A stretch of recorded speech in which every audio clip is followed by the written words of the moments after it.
Abraham Lincoln's bizarre assassination, the night the theater fell silent. Did you know the most powerful man in America met his end not on a battlefield, but in a theater filled with laughter and song? Abraham Lincoln, the 16th President of the United States, had carried his nation through 4 long years of civil war. He had seen cities burn, armies surrender, and a country torn in half begin to heal. Yet on the night of April 14, 1865, just 5 days after the Confederate surrender at Appomattox, his story would close in the most unexpected way. It was a Friday evening in Washington, D.C. The air was mild. Cherry blossoms were still scattered through the streets, glowing faintly under the gas lamps. Lincoln was in good spirits. For the first time in years, he allowed himself to relax.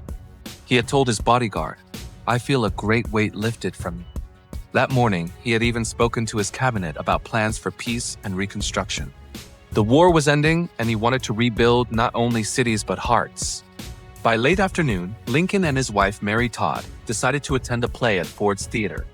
The comedy Our American Cousin was a popular show at the time, full of light humor and exaggerated British characters.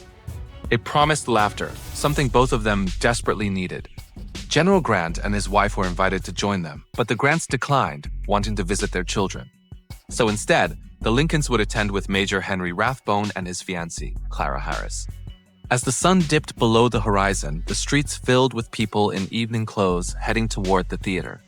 Gaslights flickered. Carriages clattered over the cobblestones. Inside, the smell of oil lamps and fresh paint mingled with the hum of conversation. Ford's Theater was a place of excitement and distraction, not sorrow. At around 8 o'clock, Lincoln entered the presidential box overlooking the stage. The crowd noticed him and began to cheer. The orchestra stopped and played "Hail to the Chief." Lincoln smiled and bowed his head in thanks. It was one of the few moments in years when applause surrounded him instead of criticism or war reports. Down in the shadows, another man was preparing for the same evening, but with a darker intention. His name was John Wilkes Booth, a well-known actor and a passionate Confederate sympathizer. Handsome, charismatic, and admired on stage, Booth had performed in the very theater he now stalked as an assassin. He had once been adored by audiences, but in his own mind he had become a soldier of vengeance. Booth believed that killing Lincoln would avenge the South. He saw the president not as a unifier, but as a tyrant who had destroyed the world he loved. For weeks he had plotted this act, recruiting a small circle of conspirators.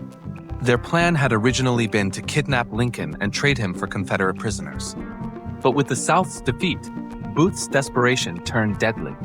That night, Booth moved through Washington with confidence. He knew the theater's corridors like a second home. At around 9 p.m., he arrived at Ford's, entered through a back door, and greeted the stagehands like an old friend. No one suspected him. Actors and staff assumed he was there to watch the play or visit friends backstage. As the comedy continued on stage, Booth waited patiently for his cue. He timed everything carefully. He knew Our American Cousin by heart, down to its punchlines and pauses. He would strike during the loudest laugh, when the audience's cheer would drown out the gunshot. Up in the presidential box, Lincoln sat beside Mary Todd, holding her hand. Major Rathbone sat a few feet away. Lincoln had leaned forward, enjoying the play. Witnesses would later say he was smiling just moments before it happened. At approximately 10:15 p.m., Booth slipped quietly up the staircase behind the presidential box. He blocked the door with a wooden stick so no one could enter. Then he peered through a small hole he had carved days earlier, confirming his target. Inside, the President of the United States sat peacefully in the glow of the stage light. Booth steadied his hand, pulled out a small .44 caliber Derringer pistol, and aimed it at the back of Lincoln's head. The audience roared with laughter at a joke on stage. Booth pulled the trigger. A single shot echoed through the theater. At first, no one understood what had happened. The actors paused. Some thought a stage effect had gone wrong. But within seconds, chaos rippled through the crowd. Mary Todd screamed. Major Rathbone lunged toward Booth, who drew a knife and slashed him in the arm. Then Booth leapt from the box to the stage about 12 feet below. As he landed, his boot caught the flag draped over the box, twisting his leg. He stumbled, breaking a bone, yet stood tall. Drawing his knife high, he shouted something that stunned the audience. "Sic semper tyrannis," Latin for "thus always to tyrants." Some cliffs avenged. Then he limped across the stage, vanished through a side door, and into the darkness of the alley beyond. Inside the box, pandemonium erupted. Mary Todd was screaming, clutching her husband's head. Blood ran from the back of Lincoln's skull. A doctor in the audience, Charles Leale, rushed forward. He found the president barely breathing. The wound was fatal. The bullet had entered behind his left ear and lodged deep in his brain. There was nothing that could be done. Unable to move him far, they carried Lincoln across the street to the Peterson house, a small boarding house. There they laid him diagonally across a bed that was too small for his tall frame. Mary Todd stayed nearby, sobbing quietly. Cabinet members and generals arrived one by one, their faces pale with disbelief. All through the night, Lincoln lay unconscious. His breathing grew slower. Outside, hundreds gathered in silence. They didn't speak, they just waited. As dawn broke on April 15th, the president took his final breath. Secretary of War Edwin Stanton looked at the lifeless figure and whispered, "Now he belongs to the ages." Back in the city, word spread like wildfire. Church bells tolled. People wept openly in the streets. The war was over, yet peace had arrived hand in hand with tragedy. The man who had held the nation together had been taken just as it began to heal. Meanwhile, John Wilkes Booth was on the run. His leg throbbed from the fall, but his mind was burning with conviction. He believed he would be remembered as a hero of the South. He galloped into the night, heading toward Maryland, unaware that he had just made himself the most wanted man in America. The assassination of Abraham Lincoln was not just an act of hatred. It was a moment that changed the entire direction of a recovering nation. The assassin's flight, the sound of the gunshot had barely faded when John Wilkes Booth burst through the back door of Ford's Theater and into the cool Washington night. His right leg screamed with pain. The fall from the presidential box had snapped his fibula, but adrenaline kept him moving. He climbed onto his waiting horse, pushed through the alley, and disappeared into the darkness, galloping toward Maryland. Booth believed he had done something historic. In his fevered mind, he had struck down a tyrant and delivered justice for the South. As his horse thundered down the empty streets, he imagined cheers and glory waiting beyond the Potomac River. But in truth, Washington was already sealing itself in fear and fury. Within minutes of the shooting, soldiers began locking down the city. At Ford's Theater, chaos reigned. People were crying, fainting, praying.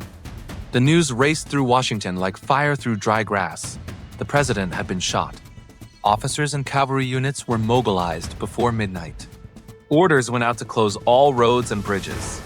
But one-man Sergeant Silas Cobb, who guarded the Navy Yard Bridge, allowed Booth to pass. Booth lied, saying he was heading home to Charles County, Maryland. Cobb hesitated but let him go. Booth's accomplice, David Harold, followed minutes later. By dawn, both were gone. The two fugitives rode hard through the night. Booth's broken leg grew worse with every mile. Near midnight, they reached the home of Dr. Samuel Mudd, a country physician who sometimes treated local Confederate sympathizers. Booth introduced himself under a false name, claiming he had injured his leg in a fall from his horse.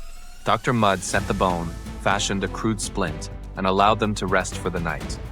By the next morning, however, rumors of Lincoln's death were spreading fast. Dr. Mudd began to suspect the truth. But Booth and Harold were already gone, leaving behind a trail of panic and confusion. The manhunt had begun. In Washington, Secretary of War Edwin Stanton had taken control. He turned his office into a command center. Telegraph lines buzzed. Witnesses were questioned.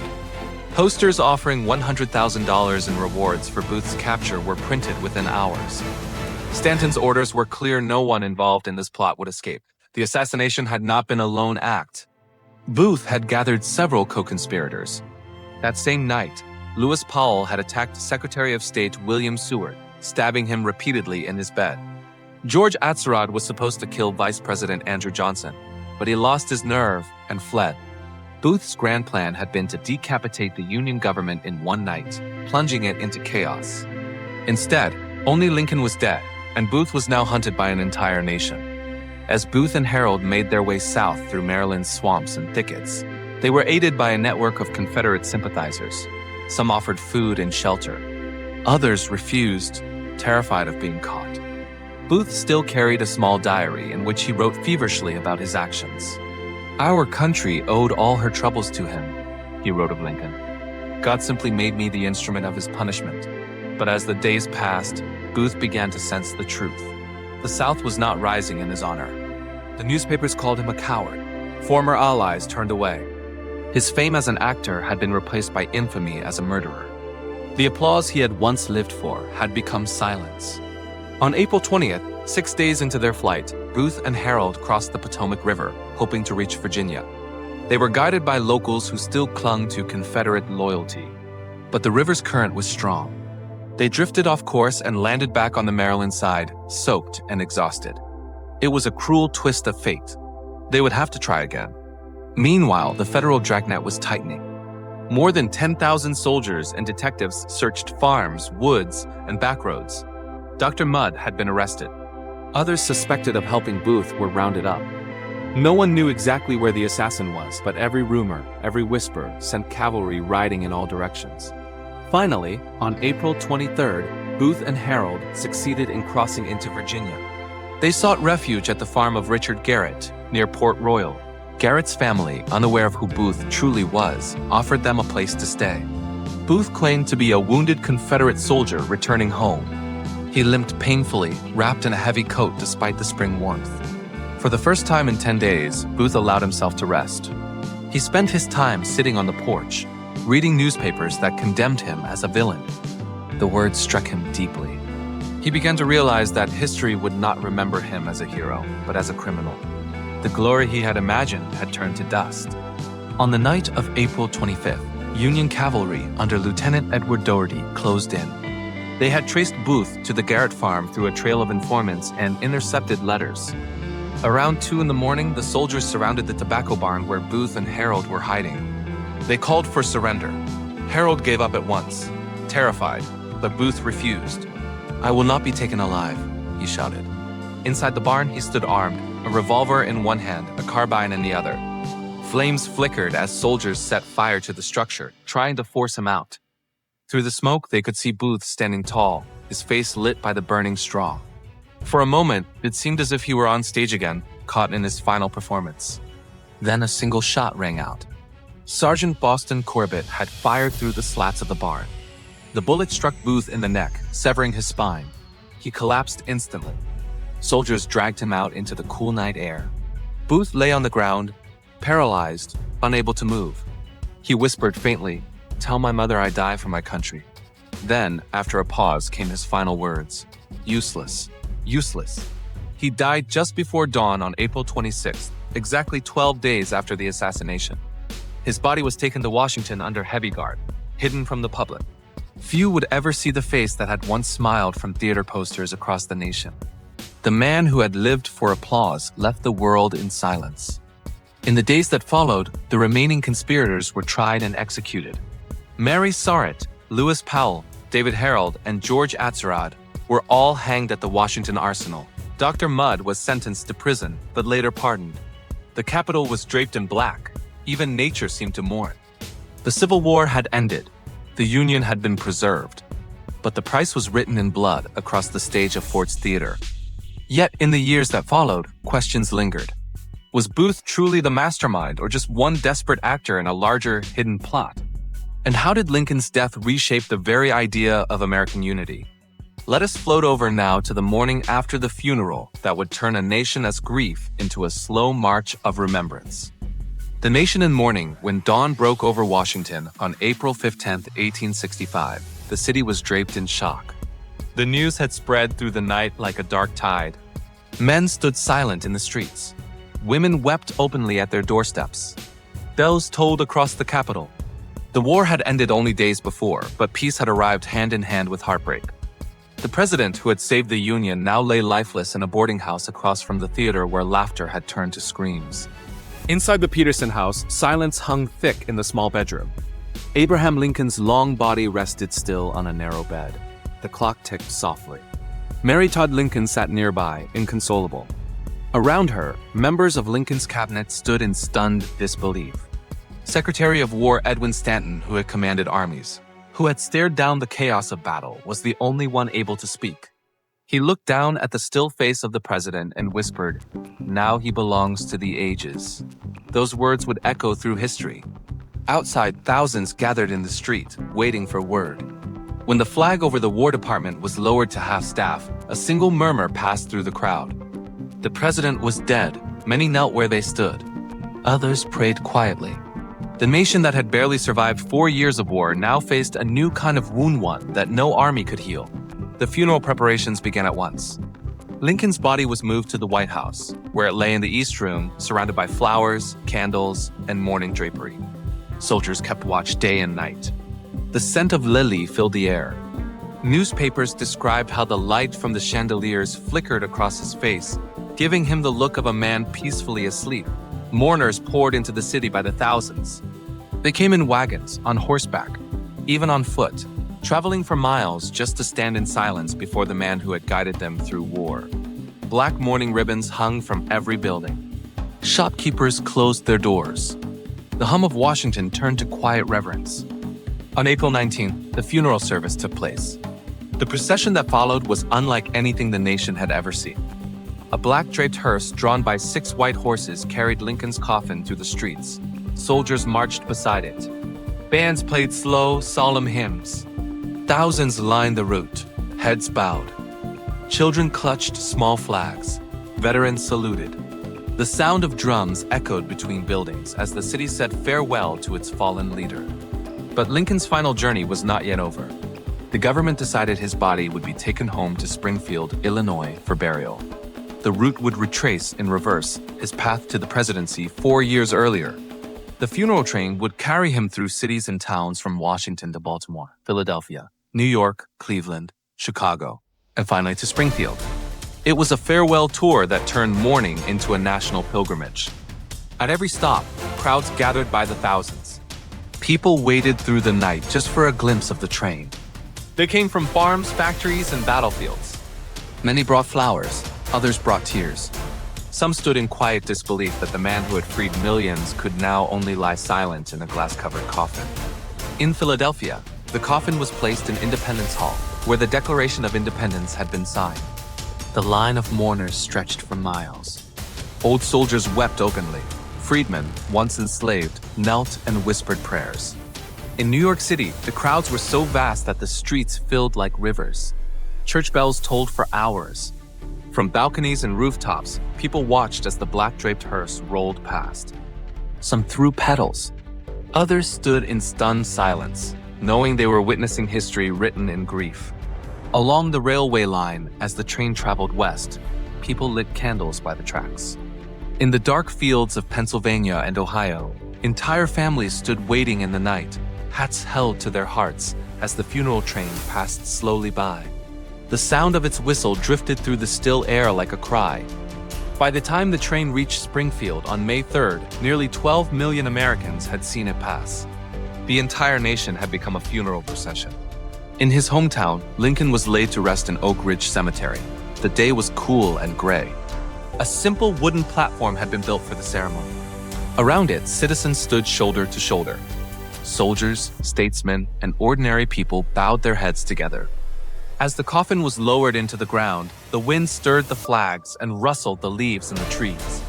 A preacher's voice rose softly over the crowd, with malice toward none, with charity for all. Those words spoken by Lincoln, only weeks earlier in his second inaugural address, now felt like a benediction over a wounded nation. The war had ended. Slavery had been abolished. The Union had survived. But the man who had carried its weight would never see the peace he had built. In the months that followed, the United States struggled to find its footing again. Andrew Johnson took office as president, but his leadership would divide rather than heal. Reconstruction began, yet its promises were fragile. Lincoln's death had left not just a vacancy in the White House, but in the national spirit itself. Many wondered what America might have become had he lived. Over the years, myths grew around that night in Ford's Theater. Some said Lincoln had dreamed of his own death days before. Others claimed the assassination had been part of a deeper conspiracy that reached beyond Booth's small circle. But the truth, as history often reminds us, was simpler and more tragic. One man's hatred had silenced a leader whose compassion had changed the course of a nation. Ford's Theater eventually reopened, but the laughter never fully returned.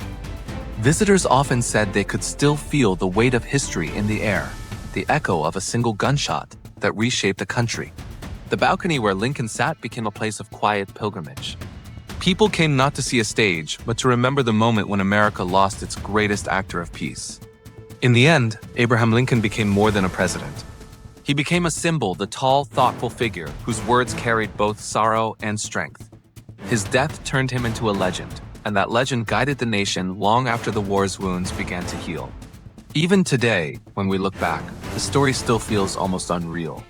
A man who rose from a log cabin to the White House, who faced rebellion and hate with patience and humility, taken not by the chaos of battle, but by the hand of an actor in a theater. History rarely writes endings so strange or so perfect in their irony. And yet perhaps it was fitting. Abraham Lincoln had spent his life trying to bring light to the darkest stage of his nation. When the curtain finally fell, his legacy became the script America would read for generations. His words spoken softly at Gettysburg still echo through time. That government of the people, by the people, for the people, shall not perish from the earth.